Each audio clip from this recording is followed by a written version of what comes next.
నా ప్రియమైన తెలుగు కుటుంబానికి మెరీ క్రిస్మస్. 2024 సంవత్సరాల క్రిందట యేసు ప్రభు దేవుడు ఈ లోకానికి మానవుడిగా వచ్చి నీ కొరకు, నా కొరకు, మానవులందరి కొరకు ప్రాణము పెట్టి 3 దినాల తర్వాత తిరిగి లేచి 40 రోజులు ఈ లోకంలో ఉండి 532 మందితో కలిసి వెళ్ళండి, సర్వలోకానికి వెళ్ళి శాంతిని ప్రకటించండి.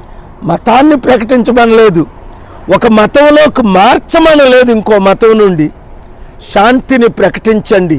నేనే శాంతి, నేనే మార్గం, నేనే సత్యం, నేనే జీవం, నా ద్వారానే తప్ప ఎవరును పరలోకము రారు అని ప్రభు చెప్పిన మాటలు ఈరోజు గుర్తు చేసుకుందాం. కానీ చూడండి, ఈరోజు